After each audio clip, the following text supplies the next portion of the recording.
Christopher motherfucking Lambert. The Lord of the Apes, Lord Raiden, and once Lord of Diane Lane. The guy had sex with Diane Lane multiple times. Hey, what's up, guys? So I just watched Rambo Rap for Life's video on Lou Diamond Phillips, LDP for life. And I decided I wanted to show a particular actor's filmography that I own, which in this case is Christopher Lambert. That's a running joke right now. But Christopher Lambert, however you want to pronounce his name, is an action star for the most part. Probably not the best. Like, I was trying to think of a tier system. He wouldn't be high and he wouldn't be mid-tier. He's very low, unfortunately, on that action tier list. But there are some movies of his that I enjoyed while doing this marathon. And you can find my list of ranked movies. There will be a top 13 eventually, but if you want to see my ranked films of all the ones that I've seen, you can go to Letterboxd and find me at Mr. Luis Antonio. You can also find me on Instagram, where I've posted all these photos of these movies. But yeah, I wanted to do that. I was going to start out with probably the movie he's best known for. I don't think there's any question. Highlander, starring Sean Connery. Directed by Russell Mulcahy. When you'll see that name pop up a couple more times. Probably, I think everyone's favorite Christopher Lambert film. One of my favorites, definitely. Watching this again on Blu-ray. Definitely one of my favorites.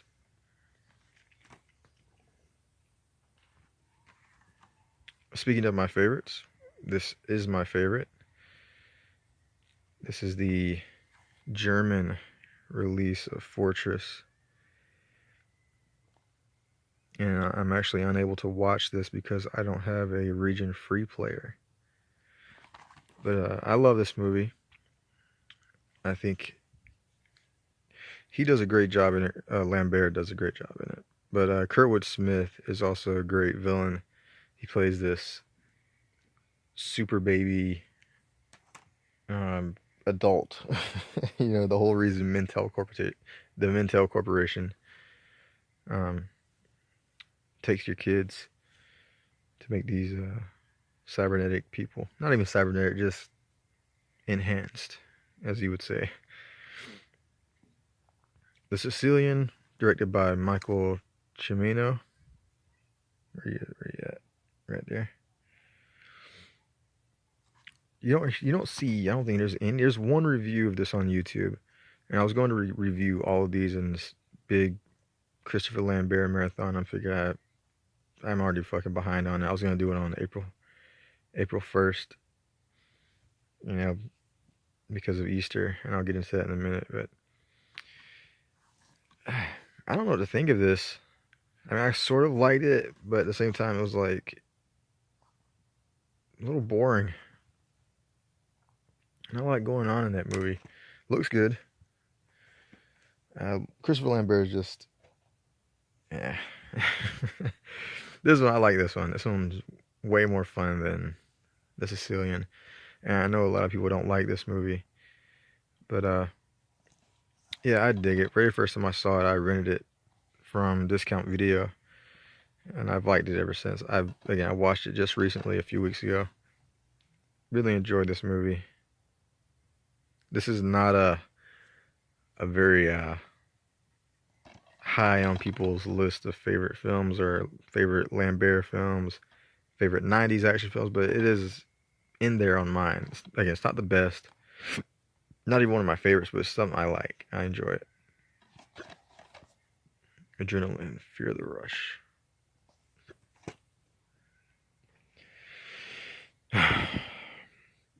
This is actually why I decided to just randomly do this. Rambo Rap for Life was showing off his LDP movies. That guy. And yeah, I mean, Louis Diamond Phillips doesn't really have much to do in this movie. He's a heavy, one of the, not even the main bad guy. He's just one of the right hand man type of guys for the actual main bad guy, and he doesn't do a whole lot.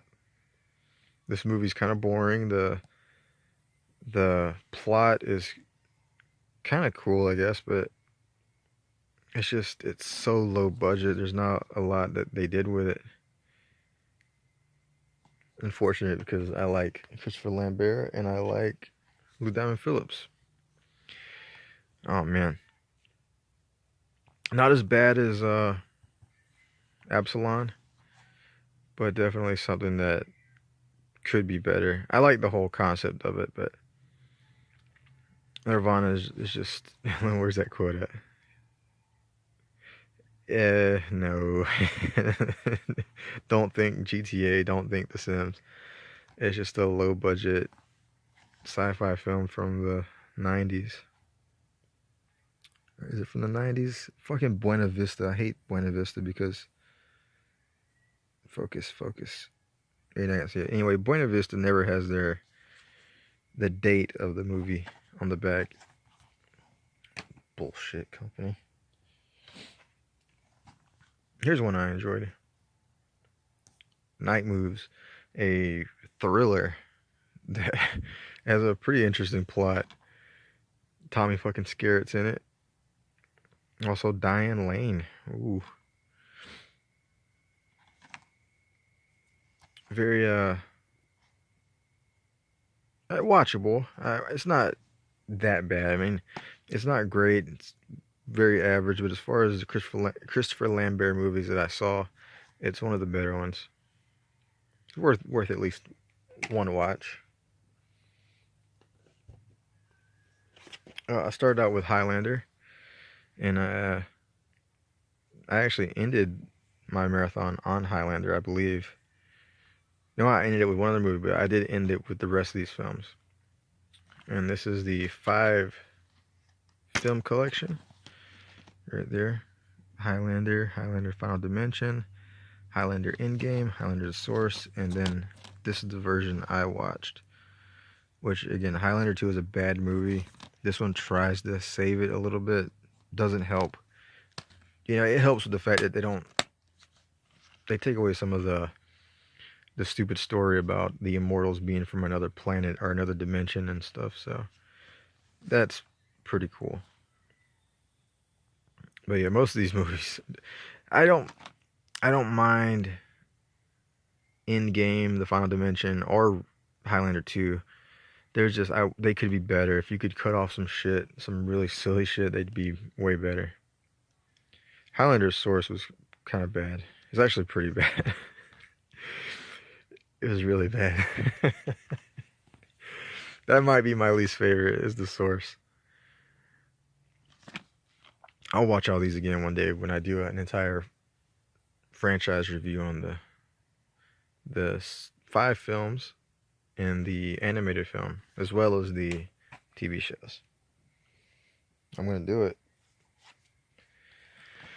Oh, Mean Guns, one of the quirkiest fucking movies, I think, in this collection that I have. Yeah, man, this is an odd movie. The world's most dangerous criminals are summoned to a new prison on the eve before its grand opening by Moon, the ruthless leader of the world's most powerful crime syndicate. Watchable. I think so. Yeah, entertaining, fun, not the best. I don't care for the ending at all.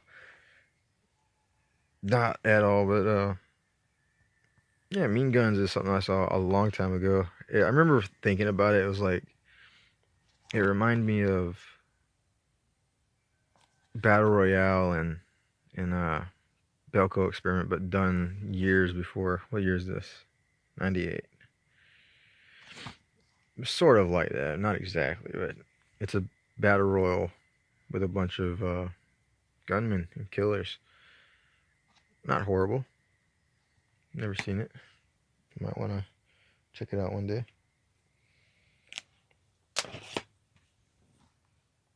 The Road Killers, which I think is also called Road Flower.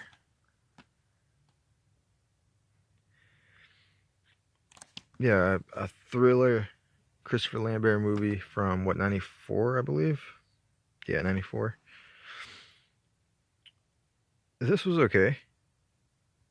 I mean, there's not a lot of these type of thrillers where Lambert is the attackee, so to speak. You know, he's not normally like a victim in these films. But this one he does a good job. There's somebody in this, and they're not on the case. I mean, on the front, but there's somebody big. Who is it?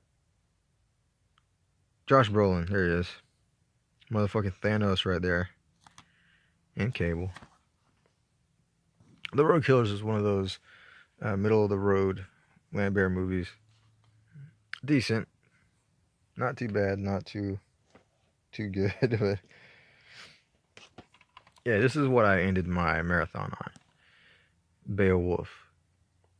A very odd Beowulf. It's not what you would think.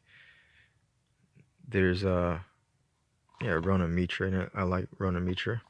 She was in Doomsday, directed by Neil Marshall, and she was also in Rise of the Lycans.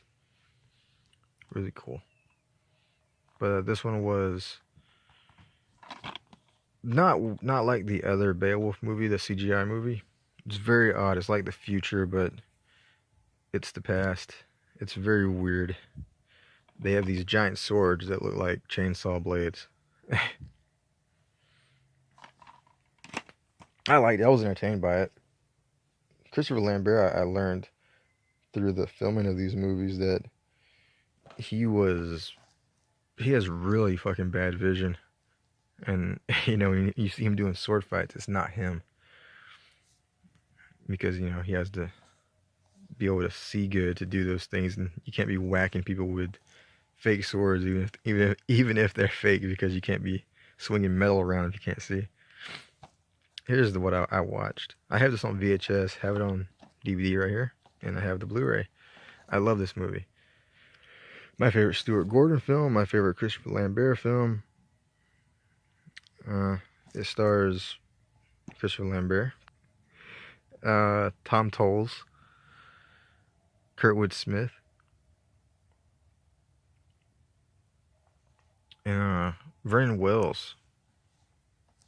Oh, and what's his name?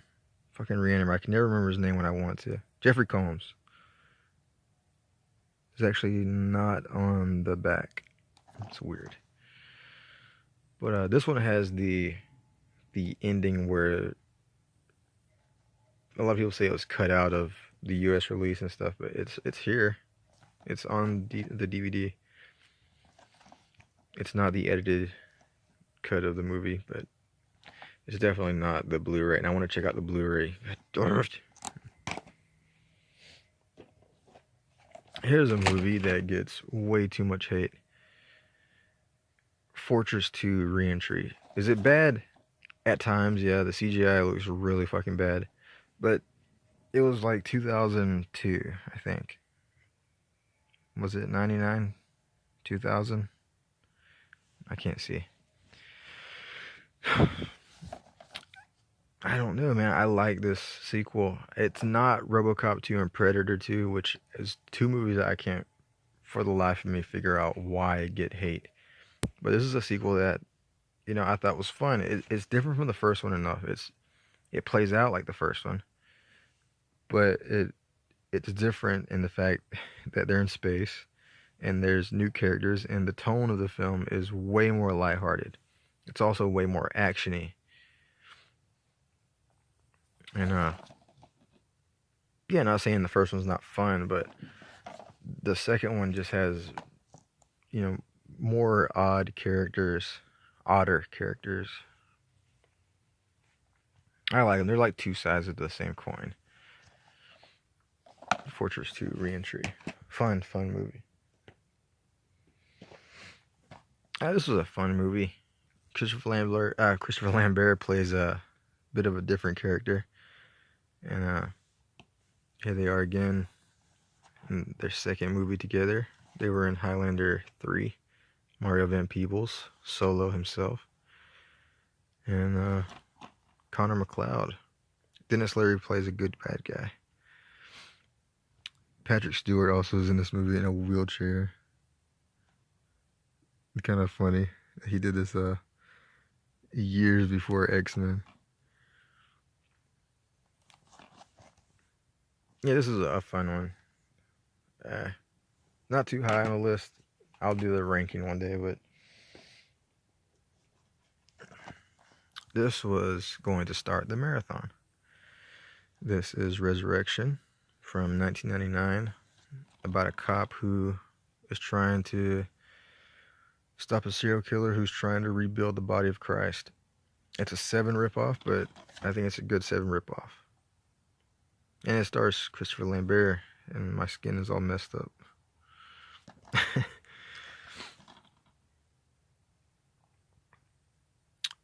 I think I saw somewhere it was a release that has commentary with Russell Mulcahy and Christopher Lambert, but I'm not sure. It's not this DVD. Yeah, but I enjoyed this. This was a good one. Speaking of good ones, Greystoke, The Legend of Tarzan. One of my favorite Lambert movies. Watching this again, the fucking effects with the apes is just, it's too good. It's 80s. It's Christopher Lambert doing his best visual storytelling. He does speak in the movie. But yeah, there's a lot that goes into this that I like. The costumes of the apes, the animatronics, the sound. Basic, pretty basic story, but this is my favorite Tarzan movie. I know there was one that came out recently, like in the last year or two. I don't remember what it was called. Something The Legend of Tarzan. Not The Legend. What is it? One of those Skarsgård brothers. This is my favorite. I've seen a little bit of Tarzan here and there over the years, and this is my favorite. And last but not least, a very, very surprisingly good movie. This was something, if you were to look up reviews for this movie or just talk about this movie online, you would see people talk about the bullet train sequence. And that sequence gets talked about for a good reason. It is just, it's carnage and it's a fucking ninja massacre. And it's pretty fucking badass. Christopher Lambert, The Hunted. Now, it's not my favorite Hunted. The Hunted that I really, really love is the one starring Tommy Lee Jones and Benicio del Toro. But this one is, it's good. It's watchable. It's entertaining. Again, the bullet train sequence is fucking awesome. Yeah, so 18 minutes. I didn't want to go that long, but shit happens. Yeah. Look at that. Christopher Lambert. A few entertaining films here and there for the Christopher Lambert.